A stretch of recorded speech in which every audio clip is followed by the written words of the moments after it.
Gates of Dawn by Susan Barrie. Narrated by Sheila Mccluskey-Carroll. Chapter 1. Mrs. Duplessis gathered together the letters which were strewn over the satin top of her eiderdown, and then reached for her breakfast tray. "You can go now, Melanie," she said, "but remember you've a great many things to do this morning, and it's important that you should get started on them without delay. But before you go, you can hand me that new face pack that's on the dressing table, and I can be studying the instructions. And if you meet Jeeks in the corridor, tell her I shall want her half an hour earlier than usual. If my brother's coming, I shall have to be dressed to receive him, I suppose, although it's a considerable effort, seeing that I have to keep such late hours." She concealed a yawn behind her hand, and Melanie crossed the thickly carpeted space between the bed and the dressing table, and then handed over the face pack. She could feel that her employer's eyes were following her a little critically as she moved, and then realized it was the tailored slacks and the white polo-necked sweater she was wearing that were about to come in for a little adverse comment. "Whatever you do, Melanie, don't go and meet my brother in that outfit," Mrs. Duplessis implored. "It would bring down the wrath of the gods not only on your head but on mine, for of all things he most deplores a woman in trousers.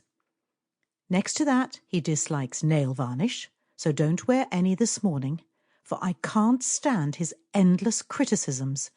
They bring on my migraine quicker than anything." Apparently it didn't matter that her own nails were as scarlet as if they had been newly dipped in blood, thought Melanie inwardly, however a trifle amused. "Very well, Mrs. Duplessis," she said, acquiescing at once. "I'll see to it that you are not upset on my account."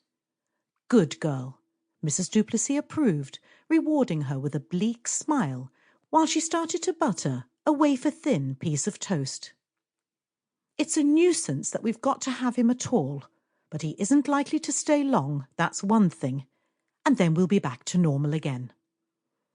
These famous men, you know, are always a bit trying. I don't know why it should be so, but they have such uncertain tempers, and Richard was always a little autocrat, even in his school days." "Was he?" Melanie murmured, and Mrs. Duplessis, lying back against her lace-edged feather pillows, started to reminisce. "I can recall how he once refused to allow my mother to wear a black evening gown, because he said black did not become her, and she was too sallow for pearls. Of course he was probably right, but in her place I would have worn what I pleased." "But your mother took his advice?" Melanie inquired with interest. "My dear, she couldn't very well do anything else. He hid the pearls, and he gave the black evening gown away to her maid, and it was all very unpleasant and awkward while it lasted. But Richard, of course, got away with it, as he always got away with everything, and still does."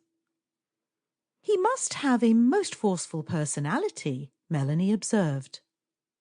"Forceful?" Mrs. Duplessis gave vent to a hollow laugh. "He's altogether exhausting.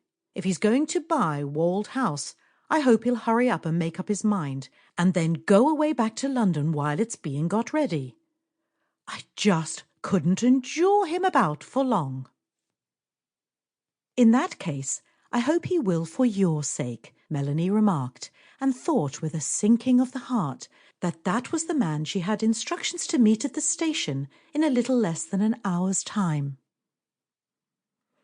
Outside in the corridor, she encountered Potch, her employer's poodle, who was lying on a white sheepskin rug in the sunshine. Potch fitted in so well with his surroundings that Melanie felt she could forgive him his absurd lion cut, and as he came trotting eagerly to meet her, intent upon entering his mistress's room, where he would certainly not be welcome, with a facial treatment ahead of its occupant, she stooped and picked him up under one arm and carried. Sample complete. Ready to continue?